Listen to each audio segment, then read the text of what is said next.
also want to move over to the Senate on the leadership question, Mr. Manchin, because Senator Chuck Schumer has also faced a ton of heat from within his own party. Semaphore reported last month this headline: Schumer's Democrats push back against pushback leadership debate, saying the caucus has no real mechanism to jettison Schumer and no appetite to do so, according to interviews with more than half a dozen Democratic senators, but is also torn over whether to even discuss the topic. Senator Manchin, what do you make of Senator Schumer's leadership in this moment?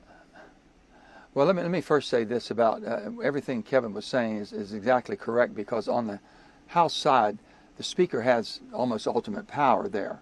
On the Senate side, it's basically the committee strength, and the committee chairman used to be strong way back when. They basically controlled it, and the majority leader in the Senate was like a traffic cop. Then that all changed completely to where the majority leader in the Senate, such as Chuck Schumer, is the same strength almost as the Speaker does, ultimate power, or John Thune right now, who's the majority leader. What I wanted to say before, what Kevin was talking about, do you think he should be concerned of his job?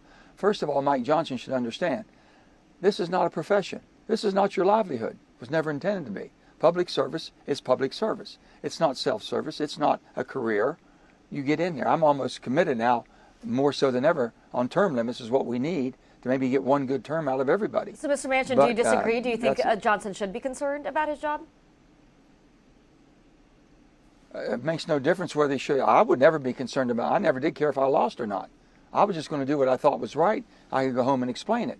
If Mike Johnson can explain sending everybody home for a 7-week vacation, then God help the people of Louisiana. If he can explain they're getting paid when no one else was getting paid and the government shut down, and he can go sell that back home, then there's a problem, okay? Now, there's no way you can do that. Quit paying them.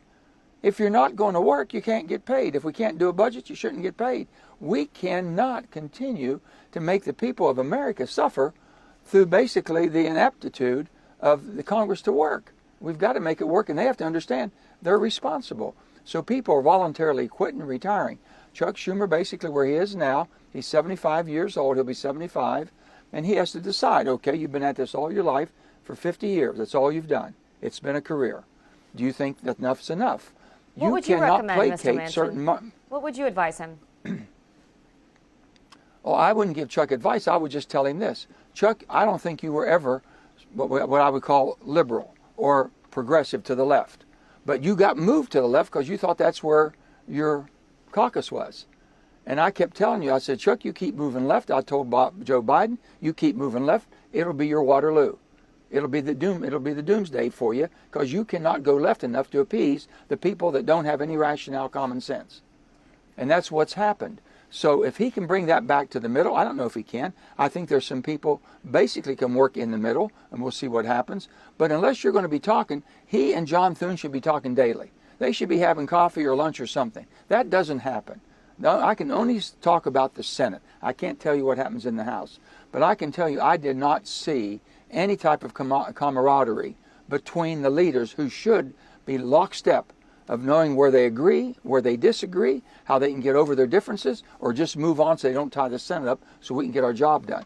That I don't see that conversation going on anywhere right now, and it hasn't for quite some time. So Chuck's got to make a decision. Does he want to stay there and fight?